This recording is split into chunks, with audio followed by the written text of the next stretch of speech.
ओम अज्ञानतिमिरान्धस्य ज्ञानाञ्जनशलाकया सत्सुरन्मिलितं येन तस्मै श्रीगुरुवे नमः।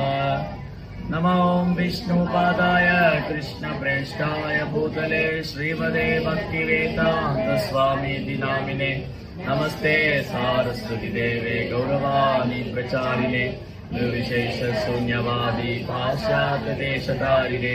जय श्री कृष्ण चैतन्य प्रभु नित्यानंद श्री अद्वैत गदाधर श्रीवासदि गौर भक्तवृंद। हरे कृष्णा कृष्ण कृष्ण हरे हरे, हरे राम राम राम हरे हरे। हरे कृष्णा। பக்தர் எல்லாருக்கும் இனிமையான காலை வணக்கம். இன்றைய ஞாயிறு விருந்து சத்சங்க நிகழ்ச்சியில வந்து கலந்து இருக்கிற எல்லா பக்தர்களுக்கும் என்னுடைய பணிவான நமஸ்காரம். பகவத்கீதை உண்மை உருவில் இன்னைக்கு படிக்கிற அத்தியாயம் வந்து 16வது அத்தியாயம், தெய்வீக மற்றும் அசுர இயல்புகள். தெய்வீகமான குணங்கள் என்ன, அசுர குணங்கள் என்னங்கிறது இந்த அத்தியாயத்துல பகவான் சொல்றார். அது இன்னைக்கு படிச்ச ஸ்லோகம் 21, 22. त्रिविधं नरकस्येदं द्वारं नाशनमात्मनः कामक्रोधस्तथा लोभस्तस्मादेतत्रयं त्यजेत्. காமம், கோபம், பேராசை ஆகியவை நரகத்தை கொண்டு செல்லும், நரகத்திற்கு கொண்டு செல்லும் 3 கதவுகளாகும். இவை ஆத்மாவை அழிவு பாதையில் நடத்துவதால் ஒவ்வொரு அறிவுள்ள மனிதனும் இவற்றை துறக்க வேண்டும். ஏதேர் முத்தகம் தேய தமோத்வாரை துர்பிர்நரஹ ஆச்சரத் ஆச்சரத் ஆச்சரத் ஆத்மனா ஸ்ரேய ததோயாதி பராம் கதீம். ஓ குந்தியின் மகனே, நரகத்தின் இந்த 3 கதவுகளிலிருந்து தப்பிய மனிதன் தன்னுணர்வுக்கு அனுகூலமான செயல்களை செய்து படிப்படியாக பரம இலக்கை அடைகின்றார்.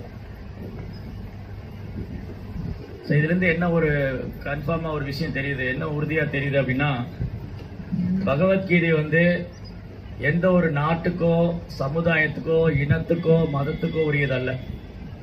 பகவத்கீதை வந்து ஒரு குறிப்பிட்ட சமுதாயத்துக்கானது, குறிப்பிட்ட நாட்டு மக்களுக்கானது. பகவத்கீதை குறிப்பிட்ட நாட்டு மக்களுக்கோ சமுதாயத்துக்கோ இனத்துக்கோ மதத்துக்கோ மொழிக்கெல்லாம் ஆனதல்ல, இதுக்கு அப்பாற்பட்டது. ஏன் பகவத்கீதை வந்து எந்த ஒரு சமுதாயத்துக்கு உட்பட்டதல்ல? ஏன் பகவத்கீதை எந்த ஒரு நாட்டுக்கும் இனத்துக்கும் மதத்துக்கும் மொழிக்கு உட்பட்டதல்ல?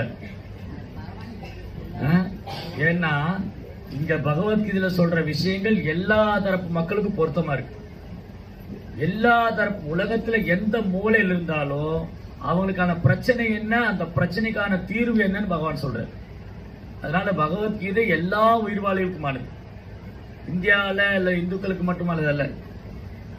நம்ம சிலர் நினைச்சிட்டு இருக்கிற மாதிரி பகவத்கீதை இந்துக்களுடைய நூல், இந்தியர்களுக்கு அப்படி கிடையாது.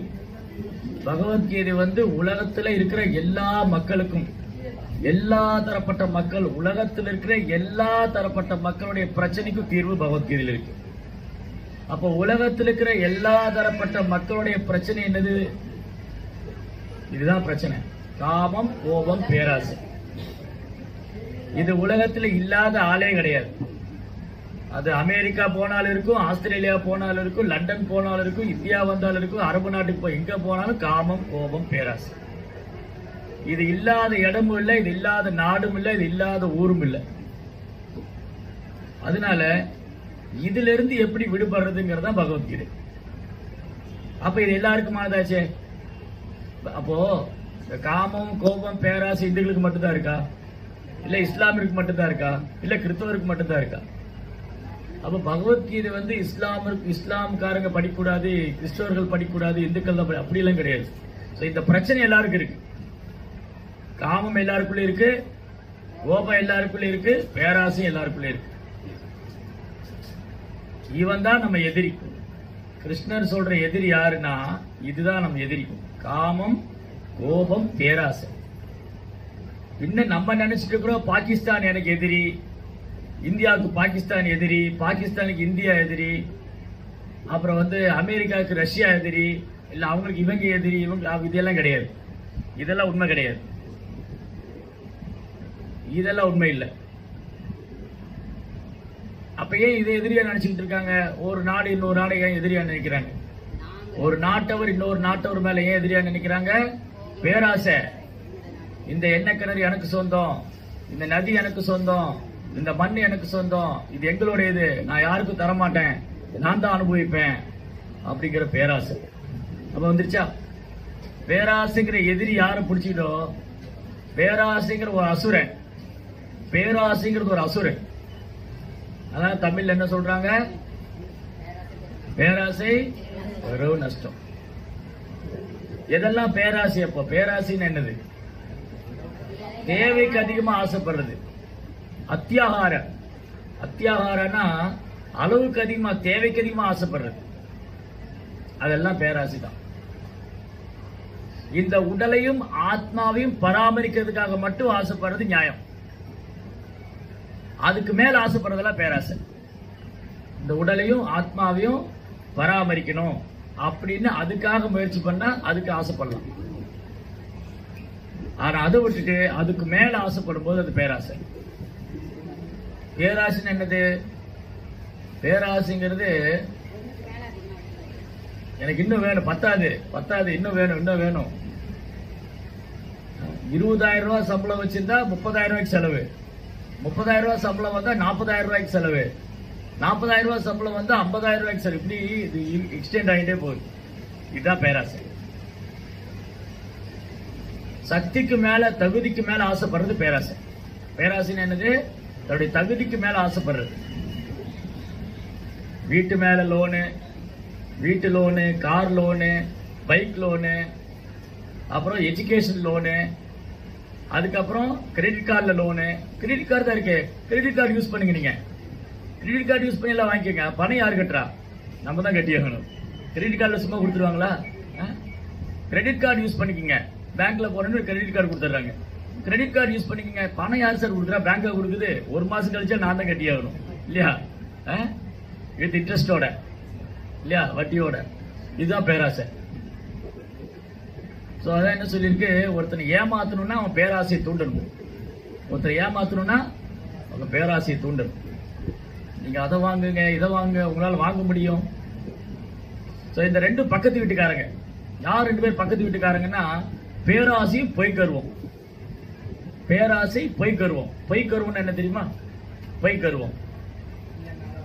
பொய்க்கருவம்னா, என் ஊர்ல சொந்தக்காரமான நல்லா இருப்பேன், வாழ்ந்து காமிக்கிறப்பாரு நான் யாருன்னு. நான் கெத்த விட மாட்டேன். கெத்த விடாத மாமன், நான் கெத்த விட மாட்டேன். என்ன கெத்த விட மாட்டேன்? இதுதான் பொய் அகங்காரம், பொய் கருவம். சோ பொய் கருவம் என்னன்னா, இந்த சொந்தக்காரருக்கு முன்னாடி நான் வாழ்ந்து காமிக்கிறேங்க. நான் எப்பேற்பட்ட ஆள்னு காமிக்கிறேன், என் திறமையை காமிக்கிறேன், நான் யாருன்னு காமிக்கிறேன். என் சொந்தக்காரர் முன்னாடி நான் வீடு கட்டி காமிக்கிறேன், நான் இடம் வாங்கி காமிக்கிறேன், நான் பைக் வாங்கி காமிக்கிறேன். எப்படி அவனும் ஒரு நாள் சாக போறேன், நானும் ஒரு நாள் சாக போறேன், 2 பேரும் ஒரு நாள் சாக போறோம். இதுக்கடையில் என்ன பொய் அகங்காரம்?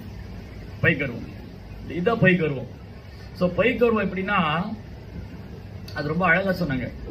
பொய் கருவம் வந்து நம்ம மனசுக்குள்ள ஒரு விருந்தாளி மாதிரி வரும்.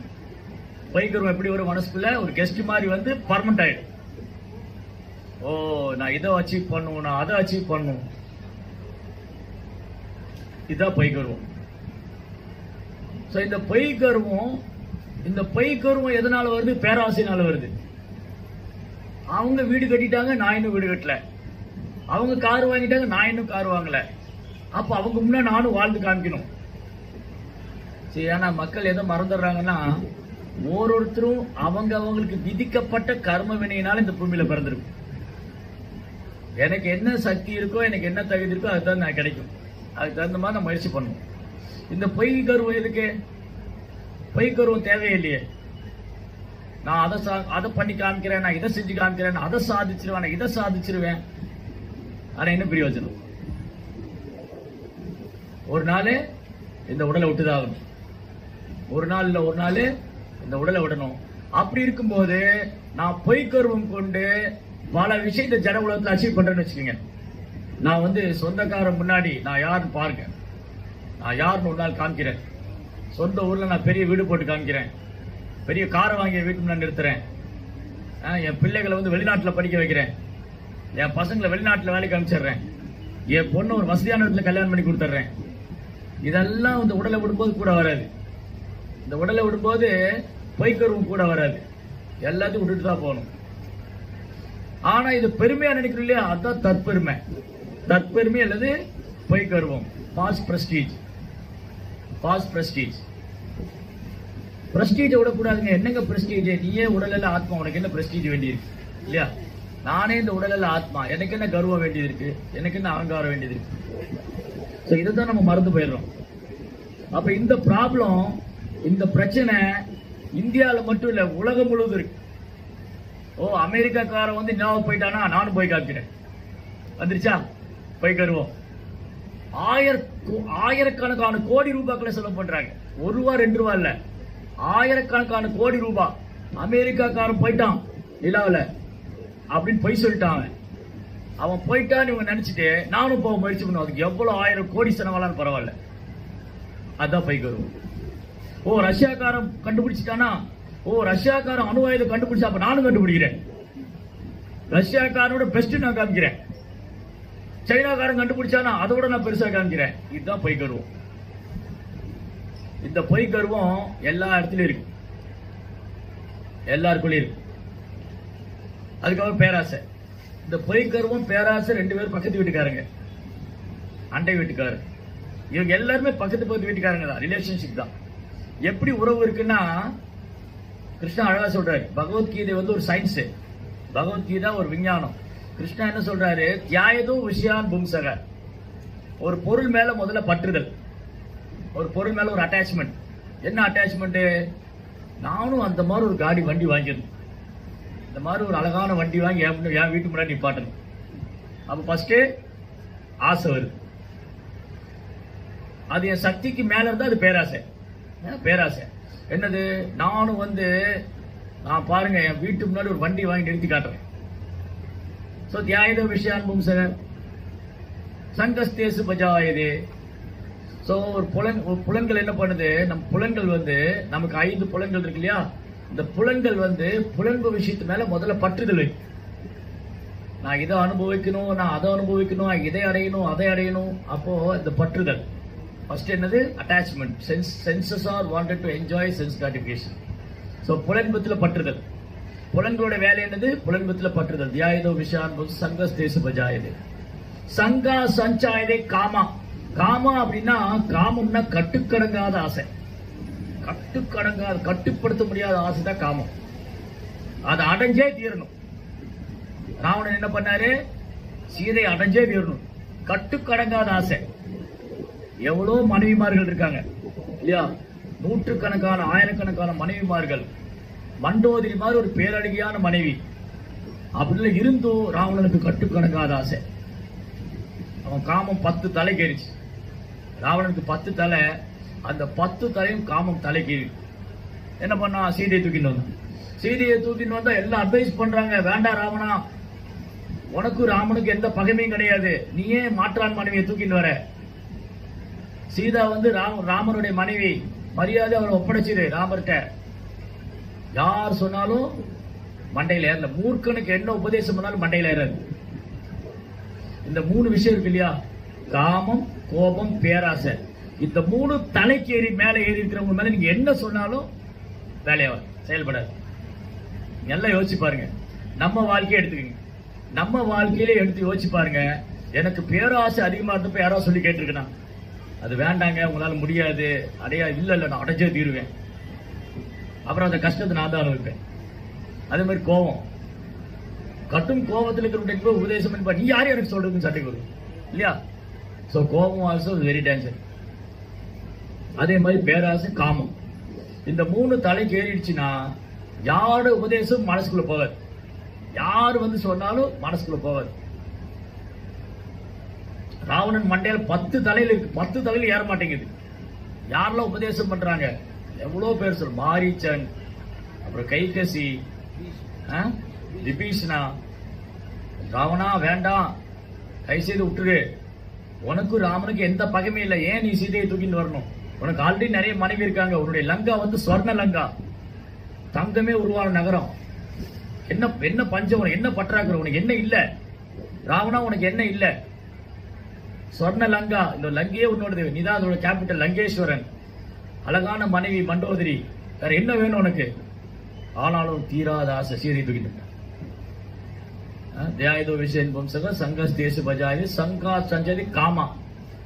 அந்த காமம் இருக்கு இல்லையா, அதாவது நமக்கு தீராத ஆசை, அது நடக்காம போகும்போது கோபமா இருக்கும். நம்ம விரும்பினது நடக்கலைன்னா எப்ப நம்ம கோபம் வரும்? அதாவது எப்ப கோபம் வரும்னா, நான் விரும்பினது நடக்கல, நான் நினைச்சது நடக்கல, நான் விரும்பினது எனக்கு கிடைக்கல அப்படின்னா கோபம். கோபத்துக்கான முதல் காரணம் இதுதான். கோபத்துக்கான முதல் காரணம், நான் விரும்பினது நடக்கல, நான் விரும்பினது கிடைக்கல. நான் நான் நான் இந்த நான்கிறது யாரு? பொய் அகங்காரம். Very good. நான்கிற பொய் அகங்காரம் வரும்போது கோபம் அதிகரிக்கும், கட்டுக்கடங்காத கோபமா மாறும். யாயதோ விஷயான் வம்சக சங்கஸ்தேஷு பஜாயதே சங்கா சஞ்சரி காமா காம குரோதோ விஜாயதே. காமம் கோபமா உருவெடுக்கும். நான் விரும்பினது நடக்கல, நான் விரும்பினது கிடைக்கலன்னா அது கோபமா மாறுது. கோபம் வந்தா என்ன ஆகும்? குரோதாத் பவதி சம்மோகா. கோபம் வந்துட்டா நிதானத்தை இழந்துருவோம். ஒருத்தர் கோபம் வந்துருச்சு அப்படின்னா நம்ம எங்க இருக்கிறோம், என்ன பேசுறோம், நம்ம சுத்தி யார் இருக்காங்க, எல்லாம் போச்சு, பினிஷ். கோபம் வந்தா அவ்வளவுதான். அதனாலதான் கிருஷ்ணா எதிரிங்கிறாரு. இந்த ஒரு ஸ்லோகத்துல மட்டும் இல்ல, நீங்க பகவத்கீதை நல்லா படிச்சீங்கன்னா 700 ஸ்லோகத்துல ஒரு 40-50 ஸ்லோகத்துல கிருஷ்ணா சொல்றாரு, காமேஷ குரோதேஷ காம குரோதோ விமுக்தானா ராகத்தேசு வெக்தேஷு. இங்க திரிவிதம் நரகாரை சொல்றாரா, ரிப்பீட்டடா திரும்ப திரும்ப சொல்றாரு. எந்த ஒரு விஷயத்தை திரும்ப திரும்ப சொன்னா அது ரொம்ப கவனிக்க வேண்டிய விஷயம்னு அர்த்தம். எந்த ஒரு விஷயத்த திரும்ப திரும்ப சொன்னா அது ரொம்ப கவனிக்க வேண்டிய விஷயம்னு அர்த்தம். கிருஷ்ணா திரும்ப திரும்ப சொல்றாரு, இவன் தான் உன் எதிரி, இவன் தான் உன் சத்ரு. நமக்கு எதிரி வேற யாருமே இல்ல. நம்ம நினைச்சிட்டு இருக்கிறோம், அந்த எழுத்து வீட்டுக்காரன் எனக்கு கூட பேச மாட்டான், அவன் எதிரி. இல்ல பக்கத்து வீட்டுக்காரன் இப்படி பண்றான், இல்ல ஆபீஸ்ல போனா அவன் கூட வேலை செய்ய இப்படி பண்றான், இல்ல ஸ்கூல்ல வந்து அப்படி, காலேஜ்ல இப்படி, இல்ல வேலை செய்யல அப்படி இப்படி, வியாபாரத்துல போறாம எதிரி. இதெல்லாம் உண்மையான எதிரி அல்ல. உண்மையான எதிரி நம்ம கூடயே வச்சுக்கிட்டு இருக்கோம். உண்மையான எதிரி நம்ம கூடயே இருக்காரு. வேற யாரும் நமக்கு எதிரி இல்ல. இந்த உலகத்துல யாருக்கும் யாரும் எதிரி கிடையாது. நம்ம எதிரி நம்ம கூடயே தான் இருக்காரு. அதான் கிருஷ்ணன் காமிக்கிறார். இந்த 3 பேரு திரிவிதம் திரிவிதம் நரகஸ்யேதம் தாரம் நாசனமாத்மனக. காமம் கோபம் பேராசை காம குரோதோ ததாலோபா தஸ்மாத் ஏத த்ரயம் ஜெயே. காமம் கோபம் பேராசை ஆகியவை நரகத்திற்கு கொண்டு செல்லும் 3 கதவுகளாகும்.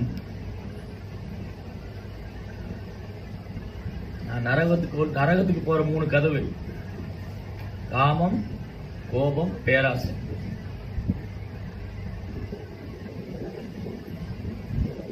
அதனால இவங்க எல்லாம் ஒரே ஒரே குட்டையில ஊர்ன மட்டைக்கு தான், இல்லாட்டி ஒரே பக்கத்து வீட்டுக்காரங்க தான். எல்லாம் அடுத்தடுத்த வீட்டுக்காரன், ஒருத்தன் அடுத்தடுத்து எல்லாம் கம்பைன் பண்ணிடுவான், ஜாயின் பண்ணிடுவாங்க. ஸோ இந்த 3 எதிரி நம்ம கூடையே வச்சுட்டு இருக்கும்போது எப்படி நம்ம சந்தோஷமா இருக்க முடியும்? யார் இந்த 3 எதிரியை நம்ம கூட வச்சிருக்கானோ, யார் இந்த எதிரியை வெல்லலையோ அவங்க வாழ்க்கை ஆபத்து தான். நரகத்துக்கு கொண்டு செல்லக்கூடியதுங்கிற கிருஷ்ணா, நரகத்துக்கு கொண்டு போயிடும். யோசிச்சு பாருங்க, காமம் தலைக்கேறினவங்க நிம்மதியா வாழ்ந்திருக்காங்களா, இல்ல கோபம் தலைக்கேறினவங்க நிம்மதியா வாழ்ந்திருக்காங்களா, பேராசை தலைக்கேறினவங்க நிம்மதியா வாழ்ந்திருக்காங்களா? முடியவே முடியாது. துரியோதனுக்கு பொறாமை பேராசை, திருதராசனுக்கு பொறாமை பேராசை, ஒட்டுமொத்த வம்சமா அழிஞ்சு போச்சு. இந்த பொறாமையாலும் கோபத்தாலும் பேராசைனால என்ன பண்ணாங்க? திருதராசரும் துரியோதனும் காமத்தினால கோபத்தினால பேராசினால என்ன பண்ணாங்க? எப்படி எல்லாத்தையும் இழந்தாங்க? எப்படி எல்லாத்தையும் இழந்தாங்க? யார் மேல பொறாமப்பட்டாங்க? அப்ப என்ன அர்த்தம்? அப்ப என்ன அர்த்தம்? வைஷ்ணவ அபராதம். வைஷ்ணவ அபராதம் வந்துருச்சா? சோ என்னாச்சு? ஒட்டுமொத்த வம்சம் அழிஞ்சு போயிடுச்சு. வைஷ்ணவ அபராதம் பண்ணதுனால ஒட்டுமொத்த வம்சம் அழிஞ்சு போயிடுச்சு. இதுதான் எச்சரிக்கை, வார்னிங். கிருஷ்ணா வான் பண்றாரு, இந்த 3 எதிரியும் கண்ட்ரோல் பண்ணி வைக்கல, இந்த 3 எதிரி ஜெயிக்கல, நம்மளை நரகத்துக்கு கொண்டு போயிடுவான்னு சொல்றேன். ஈவன் நம்ம பக்தரா இருந்தாலும், நம்ம கிருஷ்ண பக்தி பயிற்சி பண்றோம், தினமும் குறைந்தபட்சம் 16 மாலை சொல்றோம். ஹரே கிருஷ்ணா கிருஷ்ண கிருஷ்ண ஹரே ஹரே, ஹரே ராம் ராம் ராம் ஹரே ஹரே. அப்புறம் 4 விதிமுறை கடைபிடிக்கிறோம். மது அருந்துவதில்லை, மாமிசம் சாப்பிட்றதில்லை, தகாதுறவு பண்றதில்லை, சூதாடுறதில்லை. அப்புறம் பக்தியோக நெறிமுறைகளை கடைபிடிக்கிறோம், ஏகாதசி விரதம் இருக்கோம், கோயிலில் வந்து சேவை பண்றோம். எவ்ரிதிங் இஸ் ஓகே, எல்லாம் கிளியர், எல்லாம் சரிதான், எல்லாமே சரிதான். இந்த பரமபதம் அடிக்கடி உதாரணம் சொல்லுவேன். பரமபதம் விளையாடும் போது ஒரு கட்டமா மேல போயிட்டே இருப்பாங்க. சின்ன ஏணி மேல ஏறுவாங்க, மேல ஏறி மேல ஏறுவாங்க, அப்படி எப்படி கட்டம் போய் அந்த டெஸ்டினேஷன், அந்த இலக்கு அடையும் போது அங்க ஒரு பெரிய பாம்பு இருக்கும். அந்த பாம்பு கொத்துச்சு, எங்க தொடங்கணும் அங்க கீழே வந்துருவான். ஆட்டத்தை விட்டே வெளியே போயிடுவான். என்ன ஆயிடுவான்? அவுட்டு. ஆட்டத்தை விட்டே வெளியே போய் திரும்ப தாயம் போட்டு தான் உள்ள வரணும். ஆட்டத்தை விட்டே வெளியே போயாச்சு. அந்த மாதிரிதான் சிறுக சிறுக சிறுக சிறுக கொஞ்சம் கொஞ்சமா பக்தி பண்ணி, மனசை கட்டுப்படுத்த முயற்சி பண்ணி, புலன்களை கட்டுப்படுத்த முயற்சி பண்ணி, ஏகாதசி விரதம் இருந்து சேவை பண்ணி பக்தி பண்ணிட்டு வரச்ச எங்கேயாவது இந்த காமம் கோபம் பேராசி கிட்ட தொடர்பு கொண்டு வைஷ்ணவருக்கு அபராதம் பண்ணோம், அங்கிருந்து அப்படியே பேக் டு ஸ்கொயர் கீழே வந்துடும். திரும்பி எந்திரிப்போமா தெரியாது. இது எச்சரிக்கை, வார்னிங். நம்ம எல்லாருக்கும் கிருஷ்ணர் கொடுக்கிற வார்னிங் இது. ஹாத்தி மாதா அபராதம், மத யானை குற்றம். மதம் பிடிச்ச யானையை வாழைத்தோட்டத்தில் விட்டா என்ன? ஒருத்தர் வந்து வாழைத்தோட்டம் வச்சிருந்தாரு. கொஞ்சம் கொஞ்சமா பாத்தி கட்டி விட்டு, அந்த வாழைக்கு உரம் போட்டு, அதை வந்து மெயின்டைன் பண்ணி, அந்த கிளையெல்லாம் கழிச்சு விட்டு, அந்த மரம் நல்லா, வாழை மரம் நல்லா வளர்ந்து நல்லா கொலை தள்ளி இருக்கு. வாழை மரம் நல்லா வளர்ந்து கொலை தள்ளி அதை பழம் பறிக்கிற நேரத்தில் ஒரு மத யானை உள்ள வந்து என்ன ஆகும்? அந்த பனானா ட்ரீ அல்லது அந்த வாழை தோட்டம் ஃபுல்லா நாசமாய் தும்சமாய், ஒரு வாழைப்பழம் சாப்பிட முடியாது. ஒரு மதம் பிடிச்ச யானையை வாழைத்தோட்டத்துக்குள்ள விட்டு பாருங்க. ஒரு மதம் பிடிச்ச யானையை வாழைத்தோட்டத்துக்குள்ள விட்டா ஒரு வாழைப்பழம் மிஞ்சாது. நமக்கு எல்லாத்தையும் மிதித்து பீஸ் பீஸ் ஆக்கிடும். மரத்தை வேடோட பிடுங்கி காலில் போட்டு மிதிச்சு பந்தாடி கொலையெல்லாம் கழிச்சு அதை மிதிச்சு நாசமாக்கி அந்த இடத்தையே தும்சமாக்கி. ஏன்னா விவசாயி ரொம்ப கவனமா இருக்கணும். ஒரு விவசாயி அறுவடை பண்ண வேண்டிய நேரத்துல மத யானையை உள்ள விட்டா முடிஞ்சுது. அந்த மாதிரிதான் ஒரு பக்தர் விவசாயி. ஒரு பக்தர் என்ன பண்றாரு? குரு கிருஷ்ண பிரசாதே பாய் பக்தி லதா பீஜா. குருவுடைய கருணையால, கிருஷ்ணருடைய கருணையால பக்திங்கிற விதை கிடைக்குது. அந்த பக்திங்கிற விதைய வளர்க்கணுமே தவிர காலில் போட்டு மிதிச்சிடக்கூடாது. பக்திங்கிற விதைய வளர்க்கணும். எப்படி வளர்க்கறது பக்திங்கிற விதைய? ஒரு விதை போட்டா என்ன பண்ணணும்? தண்ணி ஊற்றணும். எப்படி தண்ணி ஊத்துறது? ஹரே கிருஷ்ணா கிருஷ்ண கிருஷ்ணா ஹரே ஹரே, ஹரே ராம் ராம் ராம் ஹரே. தண்ணி ஊத்தணும். அப்புறம் அந்த விதை வளர்ந்து செடியா வரும்போது களைகள் முளைக்கும். அந்த களைகளை பிடிங்க வைக்கணும். என்னென்ன களைகள் இருக்கு? பக்தர்கிட்ட குற்றம் காண்றது, குறை கண்டுபிடிக்கிறது, பௌதிகமான விஷயங்கள நாட்டம், பக்தர் அல்லாதவன் சங்கம், இதெல்லாம் பிடிங்கி எறியணும். அப்ப என்ன ஆகும்? நம்ம என்ன தண்ணி ஊத்தினாலும் அந்த செடிக்கு தண்ணி போகாம இந்த களைகள் எல்லாம் உறிஞ்சுக்கிட்டு இருக்கும். நம்ம ஒரு பக்கம் செடிக்கு தண்ணி ஊத்துறோம், களை பறிக்கவே இல்லை, இந்த அனர்த்தங்கள்லாம் இருந்துகிட்டே இருக்கு. இந்த அனர்த்தம் எல்லாம் உறிஞ்சுக்கிட்டே இருக்கும், செடி வளரவே செய்யாது. அப்ப என்ன பண்ணணும்? ஒரு பக்தன் விவசாயி மாதிரி இருக்கணும். விவசாயி என்ன பண்ணுவாரு? ஒரு பக்கம் செடிக்கு தண்ணி ஊத்துவாரு, களை பிடிக்கிட்டே இருப்பாரு. அந்த மாதிரி நான் ஹரே கிருஷ்ணா மந்திரம் ஜபிக்கும் போது பக்தர்கிட்ட குற்றம் காணக்கூடாது, குறை கண்டுபிடிக்க கூடாது, அபராதம் செய்யக்கூடாது. அப்புறம் நான் அனர்த்தங்கள் ஈடுபடக்கூடாது. பௌதிக ஆசை, புலன்பு விஷயங்கள், இதுல இருந்து விலகி இருக்கணும். பக்தர் அல்லாதவன் சங்கத்துல இருந்து விலகி இருக்கணும். சரி, இப்படி களையெல்லாம் பறிக்கணும். களை பறிக்காம விட்டோம், செடிக்கு தண்ணி போகாது.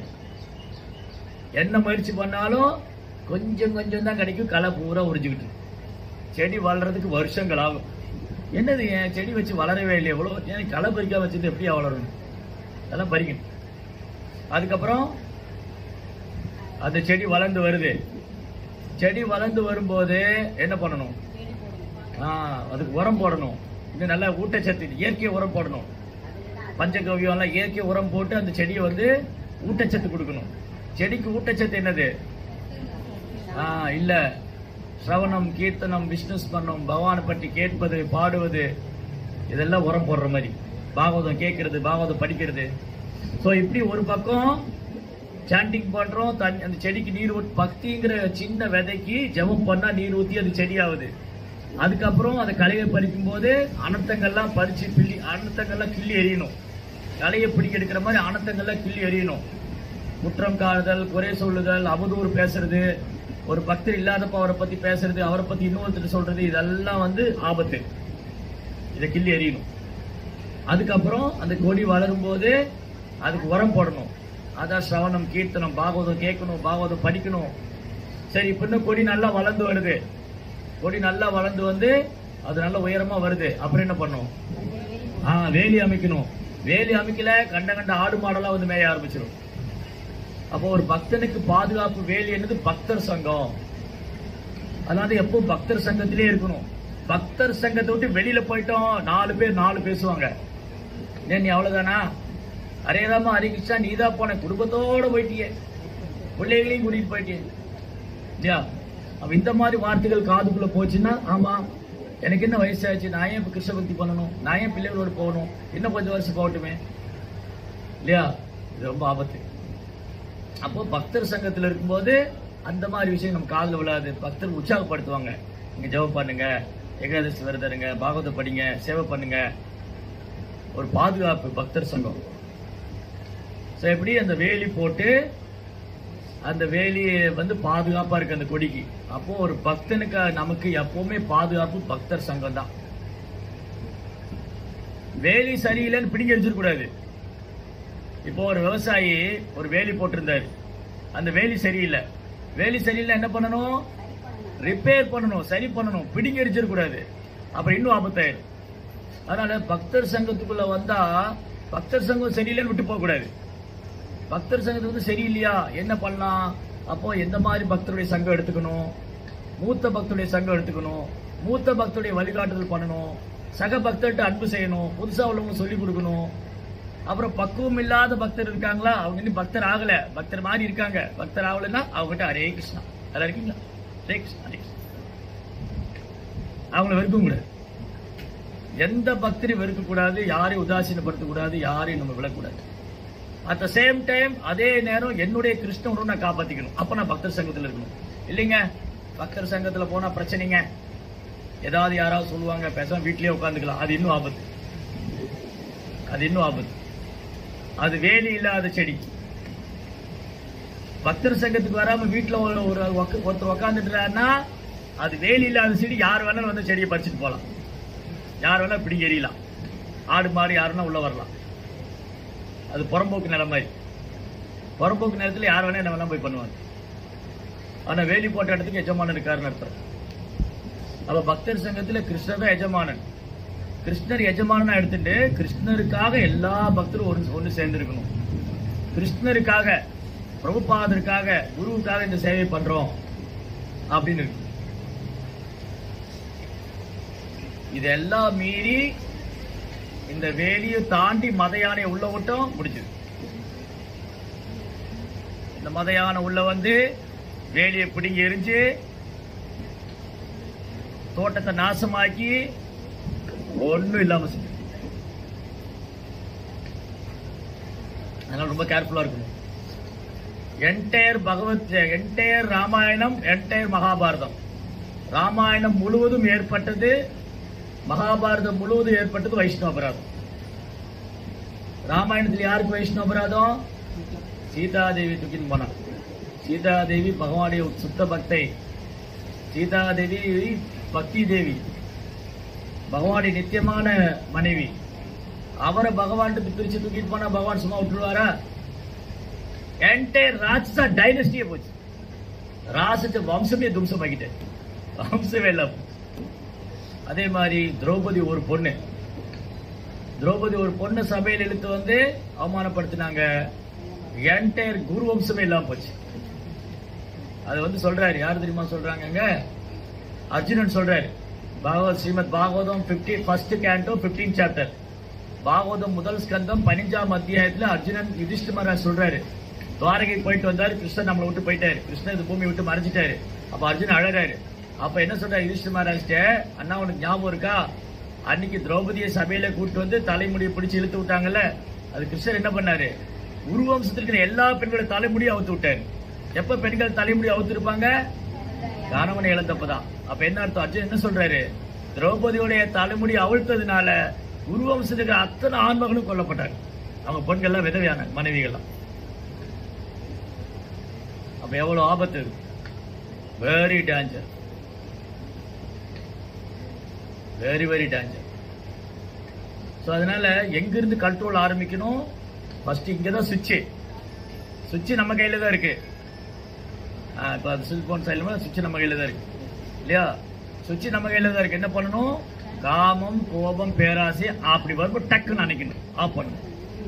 அதை சுவிட்சை கண்ட்ரோல் பண்ணாம விட்டுட்டோம், அது தலைக்கு ஏறி நம்ம யார் கூட பழகுறோம், எங்க இருக்கிறோம், என்ன பேசணும் எல்லாத்தையும் மறக்கடிச்சு குரோதாத் பவதி சம்மோகா. கோபத்தினால நிதானம் இழக்கும். கோபம் வந்து என்ன ஆகும்? நிதானம் விளக்கும். நம்ம என்ன பேசுறோம், எந்த சபையில யார்கிட்ட பேசுறோம், எங்க பேசுறோம் எல்லாம் போயிடும். குரோதாத்மதி சம்மோகா. சம்மோகா ஸ்மிருதி விப்ரலமா. கோபம் வந்து நினைவிழந்துட்டா என்ன ஆகும்? படிச்சதெல்லாம் மறந்து போயிடும். நான் இந்த உடல் எல்லாம் ஆத்மா, நான் கிருஷ்ணனுடைய சேவகன், எல்லாரையும் பக்தர்களா பார்க்கணும், எல்லாரும் வைஷ்ணவர்கள், நம்ம எல்லாம் உடனே சேவை பண்ணணும், எல்லாம் எங்க போச்சு? போச்சு. கோயிந்தி காட். அவ்வளவுதான். ஒரு செகண்ட், ஒரே செகண்ட் தான், பிராக்சர் ஆஃப் செகண்ட். சொடக்கு விடுற நேரம். சொடக்கு விடுற நேரத்தில் என்ன ஆகும்? நம்ம எங்க இருக்கிறோம், எந்த சபையில் இருக்கிறோம், யார்கிட்ட பேசுறோம் எல்லாம் மறந்து போயிடும். குரோதாத் பவதி சம்மோகா. சம்மோகா ஸ்மிருதி விப்ரலமா. அப்ப படிச்சது கேட்டது எல்லாம் மறந்து போச்சு. நான் இந்த உடல் எல்லாம் ஆத்மா, நான் பகவானுடைய சேவகன், நித்தியமானவன், எனக்கு மான அவமானம் கிடையாது, புகழ்ச்சி கிடையாது. எங்க போச்சு? அதெல்லாம் படிச்சதெல்லாம் எங்க போச்சு? மறந்து போச்சு. ஏன் மறந்து போச்சு? ஏன் கோபம் வந்தது? இந்த உடல் பையங்க எப்படி ட்ரேஸ் பண்ணும், இத பண்ணணும். அந்த நேரத்தில் யார் பக்தர், யார் பக்குவமானவர், யார் தன்னை உணர்ந்தவர், ஒரு கிளர்ச்சி அடைகிற மாதிரி ஒரு சூழ்நிலை வரும், அதை அப்படியே கண்ட்ரோல் பண்ணும்.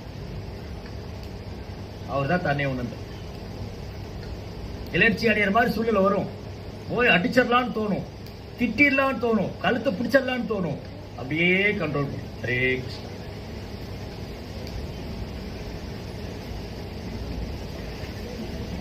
அவர் தான் பக்தர், அவர் தான் தன்னை உணர்ந்தார். இதுக்கு இடம் கொடுத்துட்டோம், என்னாச்சு? நம்ம ஆன்மீக பாதையில முன்னேறவே முடியாது. அப்படியே எங்க தொடங்கணுமோ அங்கேயே தான் நிற்போம்.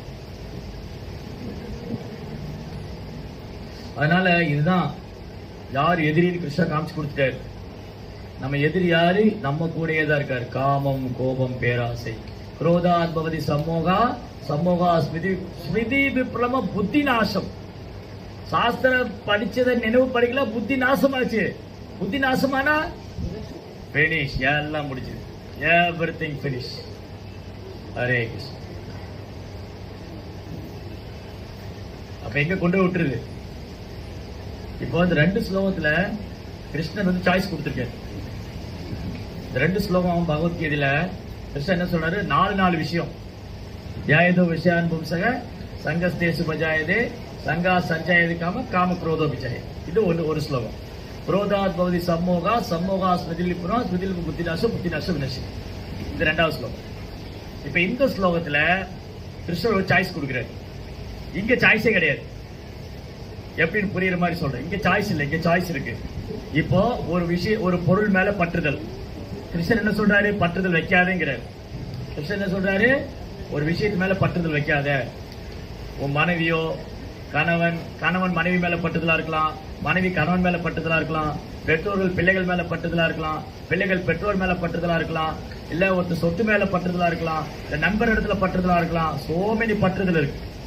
இதை முதல்ல ஸ்டாப் பண்ணுகிறார் கிருஷ்ணா. இது வேண்டாம், உன் கடமை மட்டும் செய், உன்னுடைய டியூட்டி மட்டும் பண்ணு, உன்னுடைய கடமைக்காக மட்டும் செய், பற்றுதல் கொள்ளாத. கணவன் மனைவி மெயின்டைன், மனைவிக்கு செய்ய வேண்டிய சேவையை செய்யணும், அவ்வளவுதான். என் மனைவி, நான் என் கடமையை செஞ்சேன், அவளுக்கு உணவு கொடுத்து அவளை பராமரிச்சு என் டியூட்டி, அவ்வளவுதான். ஓ, என் மனைவி மாதிரி உலகத்தில் யாரும் இல்ல, அவள் பேரழகி, அவள் இப்படி, அவள் அப்படி, அவ்வளவுதான், முடிஞ்சது, பினிஷ், அவ்வளவுதான். மனைவி மேல பட்டுதல் வைக்கக்கூடாது. மனைவி மேல ஒரு கணவனுக்கான கடமையை செய்யலாம். அதே மாதிரி கணவன் மேல மனைவி, ஒரு மனைவியானவள் கணவனுக்கு பணிவிடை செய்யலாம். ஆனா பற்றுதல் கொள்ளக்கூடாது. ஓ, என் கணவன் மாதிரி உலகத்தில் யாருமே இல்ல, அவர் ஸ்ரீராமர் மாதிரி. நோ. அதனால கணவனுக்கு சேவை பண்ணலாம், பற்றுதல் கொள்ளக்கூடாது. மனைவிக்கு சேவை பண்ணலாம், பற்றுதல் கொள்ளக்கூடாது. என் பிள்ளை மாதிரி உலகத்தில் யாரும் இல்ல, பற்றுதல் கொள்ளக்கூடாது. என் அம்மா மாதிரி யாரும் இல்ல, பற்றுதல் கொள்ளக்கூடாது. ஆனா கடமையை செய்யலாம். என் அம்மா ரொம்ப நல்லவங்க, நான் அவங்களுக்கு என்ன கடமையை செஞ்சேன், அவ்வளவுதான். அவங்க நல்லவங்களோ கெட்டவங்களோ, என் டியூட்டி நான் செஞ்சேன், அவ்வளவுதான். இந்த பற்றுதலை நிறுத்த முடியும். பற்றுதலை நிறுத்த முடியும். பற்றுதலை நிறுத்த முடியல என்ன ஆகுது? யாதோ விஷயம் சங்கஸ்தேசு பஜாயது. அந்த புலன்பு விஷயங்கள் மேல பற்றுதலால அது காமமா உருவெடுக்குது. காமமா உருவெடுக்கு ஆசை, கட்டுக்கணக்காத ஆசையா மாறிடும். என் கணவன், என் மனைவி, என் பிள்ளை, என் குடும்பம், என் சமுதாயம், என்னது நான் தான். அப்ப அங்க பிரச்சனை வரும்போது அதையும் கண்ட்ரோல் பண்ணிடலாம். சரி, இதெல்லாம் இந்த ஜட உலகமே தற்காலிகமானது. இந்த ஜட உலகம் தற்காலிகமானது, இங்க இருக்கிற உறவுகள் தற்காலிகமானது, எல்லாமே தற்காலிகமானது. அதனால பற்றுதல் யார் மேல வைக்கணும்? கிருஷ்ணர் மேல வைக்கணும். சரி, அதை பண்ணல. அப்போ சங்கா சஞ்சலிக்காம காமம் என்னவா உருவெடுக்குது? கோபம்.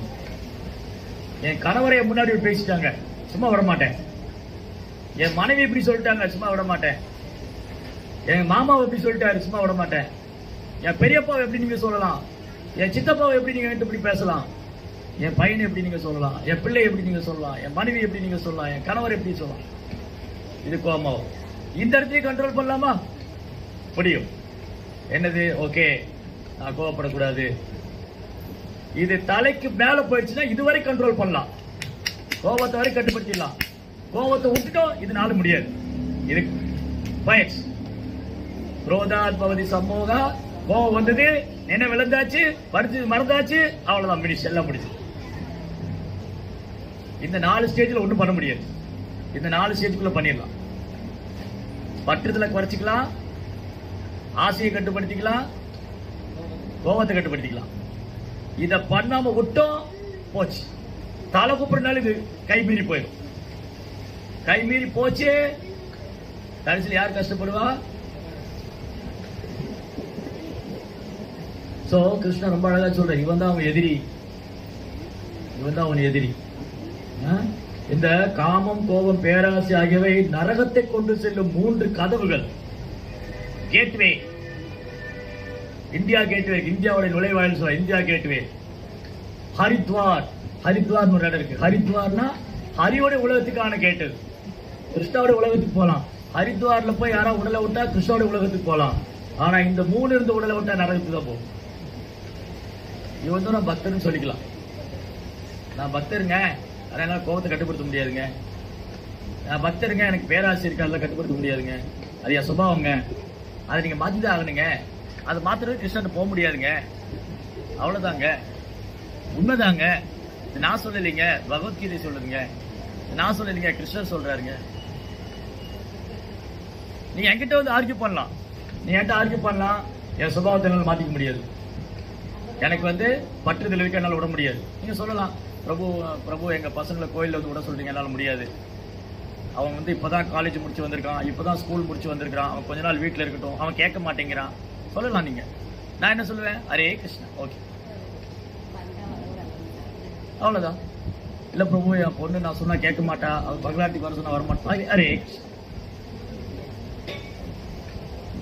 அதனால இங்க கேட்க மாட்டாங்க, பிடிக்க மாட்டாங்கிற பேச்சுக்கு இடம் கிடையாது. இதை அவாய்ட் பண்ண முடியாது. இதை தவிர்த்தோம்னா பிரச்சனை. காம கோபா லோபா. காமம், கோபம், பேராசை கூடாது. பட்டுதல் கொள்ளக்கூடாது. அந்த பற்றுதல் இருந்தா அடுத்தது வந்து அது வந்து டாலரேட் பண்ண முடியாது. ஸோ ஒரு விஷயம் நல்லா ஞாபகம், நம்ம எந்த விஷயம் ஞாபகம் வச்சுக்கணும், இந்த உலகத்துல கிருஷ்ணரை தவிர நம்ம எது மேல பற்றுதல் வைக்கிறோமோ அதை நாம் இழக்க நேரிடும். அந்த இலக்க நேரும் போது தாங்காத வலி இதயத்தில் ஏற்படும். அதையும் அனுபவிக்க தயாரா இருக்கும். நீங்க கிருஷ்ணரை தவிர இந்த உலகத்துல இது மேல பற்றுதல் வச்சீங்கன்னா அது நிரந்தரம் கிடையாது. ஒரு நாள் இலக்க நேரிடும். அது நம்ம மனைவியா இருக்கலாம், நம் கணவரா இருக்கலாம், நம்ம பிள்ளையா இருக்கலாம், நம் மகளா இருக்கலாம், நம் மகனா இருக்கலாம், நம்ம சொத்தா இருக்கலாம், நம்ம எதுவானாலும் இருக்கலாம். அப்போ அந்த வலி இருக்கு இல்லையா, அந்த வலி தாங்க முடியாது. அப்ப என்ன பண்ணணும், பற்றில வலி இருக்காது. ஓகே, கிருஷ்ணா எடுத்துட்டாரு, அவ்வளவுதான் முடிஞ்சது. கிருஷ்ணா இவ்வளவுதான் எனக்கு அனுகிரகம் பண்ணியிருக்காரு, பரவாயில்ல, கிருஷ்ணாவோட விருப்பப்படி நடக்கட்டும். இதுதான் ஒரு ஆன்மீகவாதி. ஒரு ஆன்மீகவாதி வந்து கிருஷ்ணர் மேல மட்டும் பற்றுதல் கொள்ள முயற்சி பண்ணுவாரு, ஜன உலகத்துல பற்றுதல் வச்சுக்க மாட்டாரு. என் பையன் தானே, கொஞ்ச நாள் போட்டு அப்புறம் பக்தி பண்ணிக்கலாம், என் பிள்ளை தானே அப்புறமா பக்திக்கு வருவா, அப்புறம்னா விழுப்புரம் போக வேண்டியதான். ஆமா, அவ்வளவுதான், ஒண்ணும் பண்ண முடியாது. இந்த அப்புறம் பாத்துக்கலாம், நாளைக்கு பாத்துக்கலாம், இன்னும் கொஞ்ச நாள் போகட்டும், அவன் இன்னும் கொஞ்சம் அனுபவிக்கட்டும், நாங்கெல்லாம் அனுபவிச்சுட்டு வந்தோம், அவங்க இன்னும் அனுபவிக்கல, அனுபவிச்சுட்டு வரட்டும். இதெல்லாம் முட்டாள்களின் தியரி, தத்துவம். இதெல்லாம் முட்டாள்களின் தத்துவம்.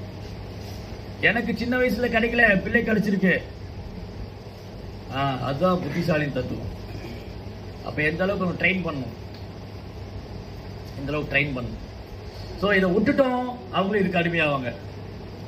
நம்ம இதை பயிற்சி பண்ணல, நம்ம பிள்ளைகளுக்கு சொல்லிக் கொடுக்கலனா நாமளும் இதுக்கு அடிமை, அவங்களுக்கு இது அடிமை. அப்ப அடிமைக்கு அடிமை,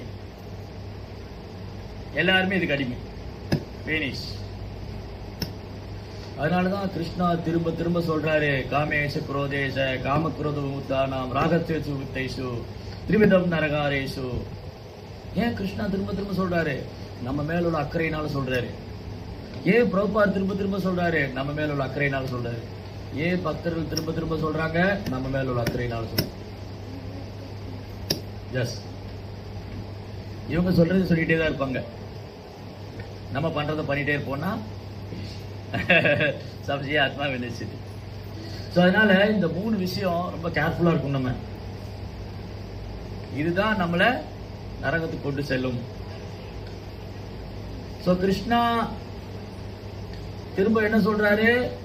இந்த 3 கதவுலிருந்து தப்பிய மனிதன் யாரும் இந்த 3 விஷயம் தப்பிச்சுக்கிறாரோ ரொம்ப கவனமா இருக்காரு.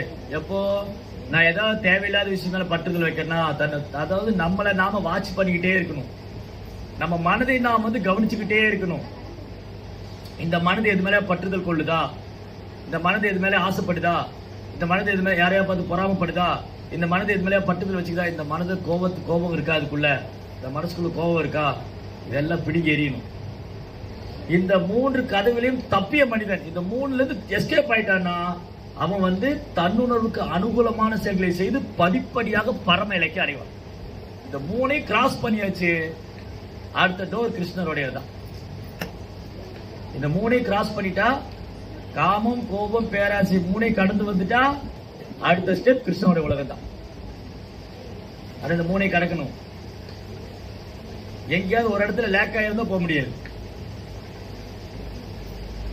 அந்த கதை சொன்ன அன்னைக்கு பிரபுபாத் சொன்னாரு, ஒரு கல்யாணி வீட்டுக்காரங்க இந்த கரையிலிருந்து அந்த கரைக்கு போகணும், பரிசல் ஏறி உட்காந்துட்டாங்க. கல்யாணத்துக்கு போறதுக்கு பொண்ணு வீட்டுக்கு போகணும், மாப்பிள்ளைய தூக்கி பரிசல்ல உட்கார வச்சுட்டு ராத்திரி பூரா பரிசல் ஓட்டியிருக்கான். காலையில பார்த்தா அங்கேயே தான் நிக்குது. ஏன்னா அந்த கயிறு அறுத்து விடல, கயிறு அவுத்து விடாம ராத்திரி பூரா துடு போட்டிருக்கான்.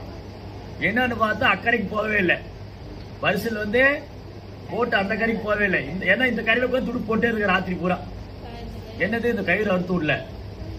அந்த மாதிரி இந்த பற்றுதலை கழட்டி விடல, இங்க ஒரே இடத்துல உட்காந்து துடுப்பு போட்ட கதை தான். ஆமா, ஒரே இடத்துல உட்காந்து துடுப்பு போட்ட கதை தான். அதனால ரொம்ப ரொம்ப ஒரு அதாவது ஒரு கிருஷ்ண உணர்வுக்கு ஒரு பக்தர் வந்து எப்பவுமே ரொம்ப கவனமா இருக்கணும். எல்லாருக்கும் ஆசை இருக்கு, யாருக்கு ஆசை இல்லை கிருஷ்ணாட்ட போகணும்? நான் கிருஷ்ணாட்ட போகணும், மீண்டும் ஜட உலகத்துல பிறக்க கூடாது, நான் பகவானை அடைஞ்சிடணும். ஆனா என்ன பண்றோம்? உட்காந்த இடத்துல துடுப்பு போட்டுருக்கோம். கயிறை கழட்டி விடாம இந்த கரையில உட்காந்து துடுப்பு போட்டே இருந்தா மனது வேணா அங்க போயிட்டு இருக்கும். இந்த போட்டு இங்கே தான் உட்காந்துருக்கும். அவள் தொடணும். அவள் தொட்டுட்டு இந்த 3 கதவை கிராஸ் பண்ணணும். காமம், கோபம், பேராசை, இந்த 3 கடந்தாதான் அவர் என்ன பண்ணுவாரு? தன்னுணருக்கு அனுகூலமான செயல். அப்போ ஒரு கிருஷ்ண பக்தர் என்ன பண்ணனா, அனுகூல்யச சங்கல்ப பிரதிகூல்யச வர்ஜனம். கிருஷ்ண பக்திக்கு சம்பந்தமான சாதகமான செயலை மட்டும் பண்ணணும். அப்ப காமம், கோபம், பேராசை என்னைக்குமே கிருஷ்ண பக்தி சாதகம் கிடையாது, சாதகமே கிடையாது. அப்ப அதை துறந்துதான் ஆகணும், அதை விட்டுதான் ஆகணும், அதை தாண்டி வந்துதான் ஆகணும். இதுக்கு வேற சாய்ஸே கிடையாது. இல்ல முடியாது, மாத்திக்க முடியாது, நடக்காது, இருக்காதுன்னா அப்புறம் அங்கேயே உட்காந்துருக்க வேண்டியதான். இத வந்து இந்த வியாதி, இந்த வியாதியிலிருந்து குணமாய் வர்ற வரைக்கும் கிருஷ்ண பக்தி, கிருஷ்ண உலகம், கோலோகம் எல்லாம் அப்படியே நினைச்சுக்க வேண்டியதுதான். இந்த வியாதி குணமாகணும். எது? காமம், கோபம், பேராசை. அதுக்கான மருந்து இருக்கு, அதுக்கான மருந்து இருக்கு. ஒரு பக்கம் மருந்து குடிச்சிட்டு இன்னொரு பக்கம் விஷம் குடிச்சா, விஷத்தை முறிக்கிறது தான் மருந்து. விஷமும் குடிச்சிட்டு மருந்தையும் குடிச்சா என்ன பிரயோஜனம்? நான் பக்தியும் பண்ணுவேன், ஆசையும் படுவேன், பக்தியும் பண்ணுவேன், கோபம் படுவேன், பக்தியும் பண்ணுவேன், பேராசையும் வச்சுக்குவேன். அப்ப மருந்து எப்படி வேலை செய்யும்? மருந்து எப்படி வேலை செய்யும்? மருந்து வேலை செய்யாது. சோ மருந்து வேலை செய்யணும்னா நான் அந்த நோயை வந்து விடணும். நோயை விடணும்னா இந்த மருந்து தீவிரமா எடுத்துக்கணும். சும்மா மேலோட்டமா பண்ணிட்டு போக கூடாது. நானும் பக்தி பண்றேன் மேலோட்டமா பண்ணக்கூடாது. இந்த பக்தியை தீவிரமா எடுத்துக்கணும். தீவிரேன பக்தி யோகேன விஜயதம் புருஷம் பரம். தீவிரமா பக்தி தொண்டு செய்யணும். எப்படி தீவிரமா பக்தி தொண்டு செய்யறது? முதல்ல இந்த எதிரி எங்க இருக்காங்க? காமம், கோபம், பேராசை எங்க இருக்கு? அப்புறம் மனசுல 3 இடத்துல இருக்குன்னு சொல்றாரு கிருஷ்ணா. புலன்கள், மனது, புத்தி. 3 இடத்துல இருக்கு. காமம், கோபம், பேராசை நம் புலன்கள் இருக்கு. 5 புலன்கள் இருக்கு இல்லையா? கண்ணு என்ன பண்ணுது? கண்ணு பார்த்தோன்னே அவ்வளவுதான் இல்லையா? என்ன சொல்லிருக்கு?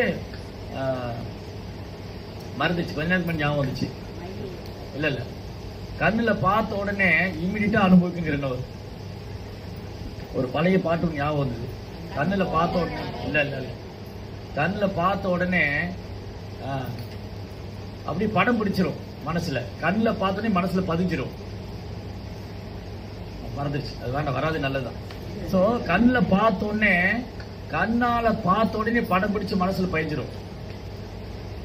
அப்போ கண்ணுல இந்த காமம் இருக்கு, கண்ணுல காமம் இருக்கு, கண்ணுல கோபம் தெரியுது இல்லையா? ஒருத்தருடைய கண் பார்வையில காமம் தெரியும், ஒரு கண் பார்வையில கோபம் தெரியும், ஒருத்தருடைய பார்வையில பேராசை தெரியும். நீங்க இந்த 3 நபர்களை பார்க்கலாம், நம்மளை பார்க்கலாம்.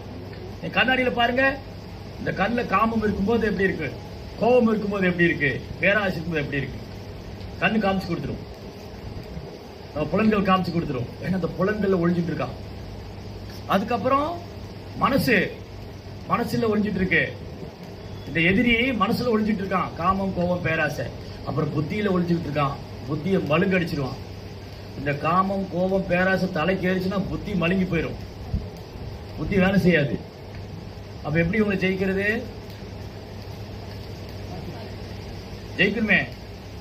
இந்த 3 இடத்துல எதிரி இப்ப என்ன பண்ணாங்க? இந்தியாவுக்கு பாகிஸ்தானுக்கு யுத்தம் வரப்போகுது அப்படின்னு பேசிட்டாங்க. யுத்தம் வந்ததுன்னே வச்சுக்கோங்களேன், முதல்ல எதிரி எங்க ஒளிஞ்சிட்டு இருக்கான்னு கண்டுபிடிக்கணும் இல்லையா? டெரரிஸ்ட் வந்து தீவிரவாதி, பயங்கரவாதியோட கூடாரம் எங்க இருக்கு, அந்த டெரரிஸ்ட் எங்க ஒளிஞ்சிட்டு இருக்கான், அவன் எப்படி அட்டாக் பண்ணுவான், எந்த மாதிரி வந்து தாக்குவான், அவன் தாக்குறதுக்கு நம்ம தாக்கணும். சோ ஒரு ஆர்மி ஆபீசர், ஒரு ராணுவ வீரன் எப்படி இருக்கணும்னா, எதிரி எங்க ஒளிஞ்சிட்டு இருக்கான்னு முதல்ல கண்டுபிடிக்கணும். அதுக்கப்புறம் அவன் தாக்குறதுக்கு முன்னாடி தாக்கணும். அவன் தான் சிறந்த போர் வீரன்.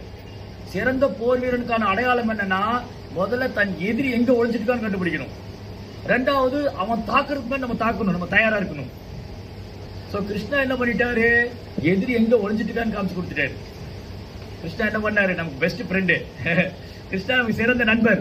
ஏன் கிருஷ்ணா நமக்கு சிறந்த நண்பர்? டேய் உன் எதிரி உன் கூட தான்டா இருக்கான், இங்கதான் ஒளிஞ்சிட்டு இருக்கான், பாத்துக்கோ, காமிச்சு கொடுத்துட்டு அடுத்து நீ என்ன பண்ணணும், தயாரிக்கோ.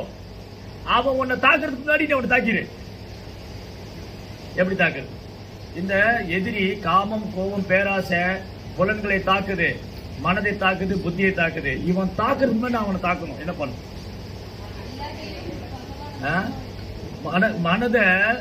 மனதை வந்து எதிரி தாக்கிறதுக்கு முன்னாடி எதிரி தாக்குறது மனதை காப்பாத்து, மனதை பாதுகாக்கணும்.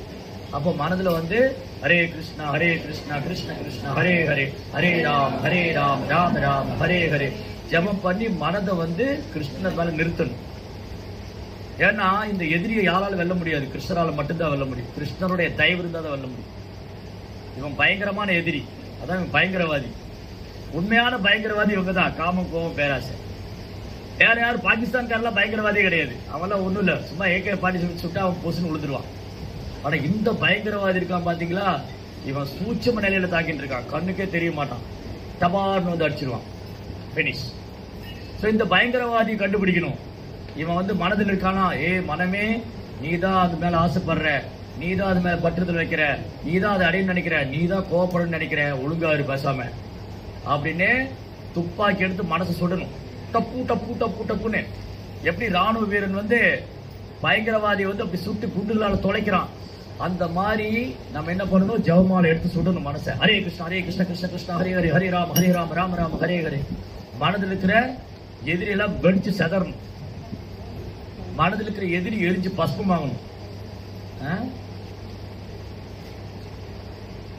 பவ மகா தாவாக்குனி நிர்வாபனம், கொழுந்து விட்டு எரியுது. மனதுல பேராசை, காமம், கோபம் எல்லாம் கொழுந்து விட்டு எரியுது. அதை வந்து அணைக்கணும். அப்படின்னா ஹரிநாமம் உள்ள போகணும். ஹரிநாமம் வந்து சந்திரனை மாதிரி, சந்திரன் வந்தோடனே குழுமையா இருக்கும், கொழுந்து விட்டு எரியிற சூடு வந்து தணிச்சிடும். அந்த மாதிரி இதயத்துக்குள்ள ஹரே கிருஷ்ணா மந்திரம் போகணும். ஹரே கிருஷ்ணா கிருஷ்ண கிருஷ்ண ஹரே ஹரே, ஹரே ராம ராம ராம ஹரே ஹரே. நான் வந்து 16 மாலை சொல்லிட்டேன், இப்ப எதிரி செத்து போயிட்டா நினைக்க கூடாது, திடீர்னு வருவான். ஆமா, நம்ம நினைச்சுக்கிறோம் நான் வந்து 16 மாலை சொல்லி முடிச்சிட்டேன், இந்த எதிரியெல்லாம் என்ன ஒண்ணும் பண்ண மாட்டான். இன்னும் அவன் 24 மேல அலர்ட்டா இருக்கான்.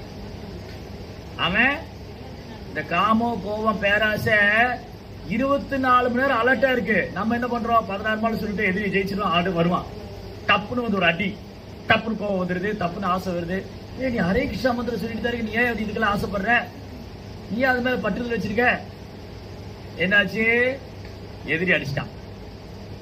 ஏன், நான் பலவீனம் ஆயிட்டேன். நான் நினைச்சிட்டேன் நான் 16 மாலை ஜெபம் பண்ணிட்டேன், 4 கடுமையா டிவோட்டி ஆயிட்டேன், நான் வந்து தீட்சை எல்லாம் வாங்கிட்டேன், நீ எந்த எதிரி எந்த கொம்பனும் என்ன ஒண்ணும் பண்ண முடியாது. நோ, கொம்பனுக்கு கொம்பன் காமம், அப்பனுக்கு அப்ப பேராசை. நம்ம 10 மடங்குன்னா அவங்க 20 மடங்கு இதயத்துக்குள்ள இருக்காங்க. நம்ம நினைச்சு கூட நான் தான் அப்படின்னு, நம்மளோட ஸ்ட்ராங்கா உட்கார்ந்து இருக்காங்க. காமம், கோபம், பேராசை இதெல்லாம் சும்மா ஒரு 16 மாலை வச்சு உருட்டியெல்லாம் தள்ளி விட்டுலாம் நினைக்காதீங்க, வாய்ப்பே இல்லை. அப்ப என்ன பண்ணணும், 16 மாலையில போதாது, எப்ப நேரம் கிடைக்குதோ சொல்லிக்கிட்டே இருக்கணும், கூடுதலா ஜபிக்கணும். ஏன்னா எதிரி ஸ்ட்ராங்கா இருக்கான், நான் வீக்கா இருக்கேன். எதிரி ஸ்ட்ராங்கா இருக்காங்க, நான் வீக்கா இருக்கேங்க, 16 மாலை பத்தாதுங்க இல்லையா. இப்போ இந்திய ராணுவம், பாகிஸ்தான்காரன் வந்து அவன் ஆர்மி ஸ்ட்ராங்கா இருக்கு, எனக்கு வந்து ஆயுதம் பத்தாது, என்ன பண்ணும், இன்னும் நிறைய ஆயுதம் வேணும், இன்னும் நிறைய போடணும், இன்னும் நிறைய படை வேணும், இன்னும் நிறைய அந்த போர்ஸ் இருக்கணும். சும்மா உட்காந்து இருக்கிற கொஞ்சம் துப்பாக்கி வச்சு சுற்றலாம் நினைக்க கூடாது. அப்ப என்ன பண்றாங்க, ராணுவத்தை பலப்படுத்துறாங்க.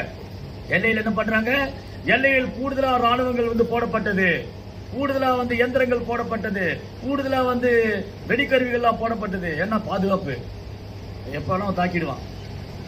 அதனால நான் நினைச்சிருக்க கூடாது, நான் வந்து 16 மாலை சொல்லிட்டேன், தீட்சை வாங்கிட்டேன், நான் பகவான்கிட்ட போயிடுவேன், இந்த எதிரி என்ன விட்டுருவாரு, சரி போய்க்கிங்க. யாரும் விட மாட்டாங்க அப்படிலாம், அவ்வளவு ஈஸி இல்ல.